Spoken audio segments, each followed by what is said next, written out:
Welcome back to our channel.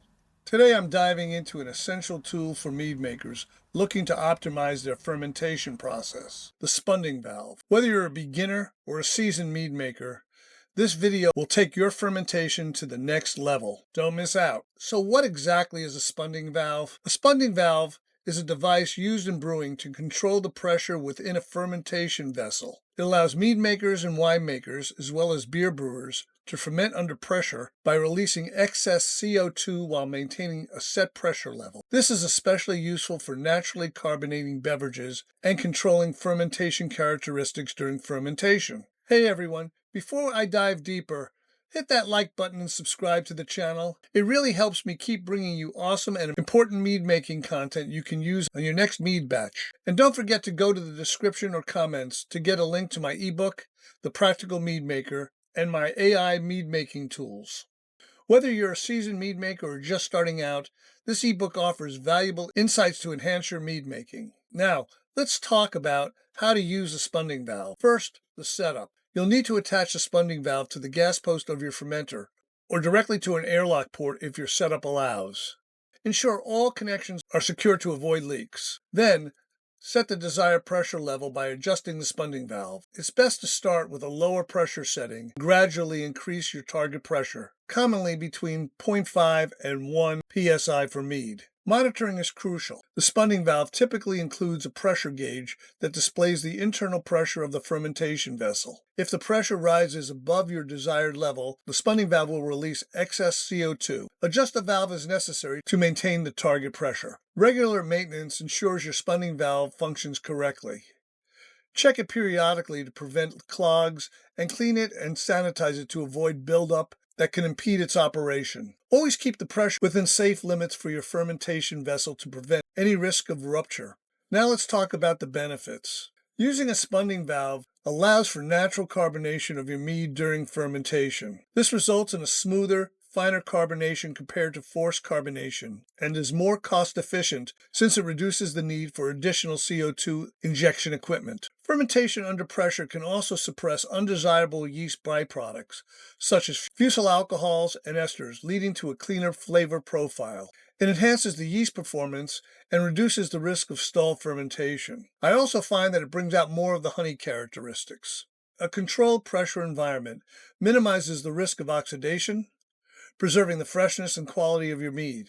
It also helps contain the krausen within the fermenter, reducing mess and loss of product. Plus, it allows for easy pressure transfers from the fermenter to kegs or other containers, reducing the risk of oxidation and contamination. Setting the right PSI at different stages is key. During the initial fermentation, I start with a lower pressure from about 0.5 to 1 psi to let the yeast acclimate. As fermentation becomes more vigorous, I increase the pressure to 1 to 2 psi. Toward the end of fermentation, I set the spunding valve to about 3 to 5 psi to achieve the desired level of natural carbonation. As you can see, I have the spunding valve set at about 4 psi. I'll blow it up a little bit. This is an avocado honey mead made on July 4th. And I'm traveling. It's in my motorhome right now. And just to show you, I'm going to release a little pressure, and you'll watch when it goes down. See, it goes down. I'll bring that pressure back up again. So I have it set right now at 4 psi. The mead is just finishing up. It's about 10 days. And I started both these meads. I have a mango honey mead here also at 4 psi with the spunding valve. We're traveling up the coast of California. Anyway,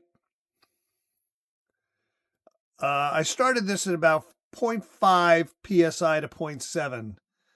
And that was for the first 5 days. Then I brought it up to 1 psi for about another 3 days. Then 2, then to 2.5, and now I'm about 4. So I just brought it down from 4. And I'll be at 4 for another 2 or 3 days. And check the gravity. And once I have a gravity reading that is showing me 1030, 1020, 1030, I'm going to raise the pressure back up again, probably to about 5 to 6 psi. By following these steps for setting up and using the spunding valve, you can effectively manage your mead fermentation process to achieve the best results. Regular monitoring, gradual adjustments, and maintaining optimal conditions will help ensure a successful and enjoyable mead-making experience. Well, that's it for today. If you found this video helpful, please hit that like button and subscribe for more great mead-making content. Also, don't forget to check out the description or comments for the links to my ebook, The Practical Mead-Maker, and my AI mead-making tools. These will certainly enhance your mead-making experience. For more information about my mead process, please check the video over here.